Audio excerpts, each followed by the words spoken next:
D Deshmukh साहेब देखील या ठिकाणी आहे, जे आजीवन सदस्य या ठिकाणी या शिवाजी शिक्षण संस्थेचे आहेत. त्यांनी मंचावर यावं आणि स्थानापन्न व्हावं.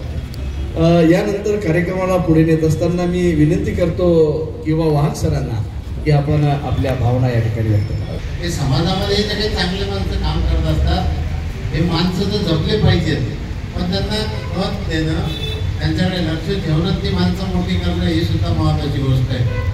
बुलढाणा शहर अत्यंत वैभव संपन्न आहे की ज्या व्यासपीठावर डॉक्टर सदानंद देशमुख सारखे साहित्य अकादमी पुरस्कार प्राप्त असतील किंवा सगळेच लोक असतील, या सगळ्या लोकांनी या बुलढाण्याला वैभव दिलेले. मी सांगेल या सर्क्युलर रोडचा थोडा अलीकडे आणि सर्क्युलर रोडच्या पलीकडे हा जो सगळा भाग आहे ग्रामीण भागातून आलेला आहे. यांचे सगळे मुळच आहे. एखादा माणूस इतका संस्कार संपन्न काय असतो, का करावा वाटतं त्याला? त्याचं कारण असं की चिखली तालुक्यातलं मालगणी नावाचं जे गाव आहे, त्या गावातले सगळे संस्कार करून मोठे डॉक्टर चिंचोल साहेब आलेले आहेत. हा एक भाग आहे. पण सरांचं ते पहिले तगाई नावाचं सुंदर पुस्तक, त्याला आत्मकथन किंवा आत्मचरित्र आपण म्हणू शकतो, ते वाचलं आम्ही. तो एक भाग आहे. आणि प्रभाताई असतील, ह्या सुद्धा सामाजिक जीवनात, राजकीय, हे सगळे संस्कार आई वडिलांचे. आई वडीलच खरे गुरु असतात. खरी शाळा, खरे संस्कारांची शिदोरी ते देत असतात आणि ते मुलांवर होत असतात आणि ते शोध भावने घेतलेले.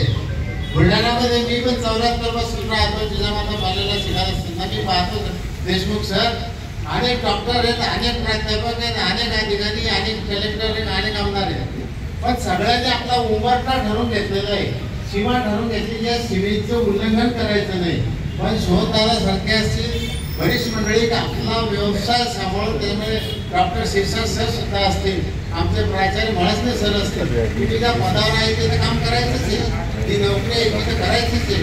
पण त्याच्याशिवाय या उंबरठ्याच्या बाहेर जाऊन जे काही मला कळतं किंवा जे मला गुणवतं ते काम सुद्धा मी केलं पाहिजे, अशा तऱ्हेचे शोधभाव आहेत. एका शिवजयंतीचे या अगोदर शिवजयंती साजरी झाली, पण ते आल्यानंतर तोच कार्यक्रम पण एक नवीन पद्धतीनं, नियोजन पद्धतीनं आणि त्याच्यामध्ये शिस्त आणि विचार दिला पाहिजे.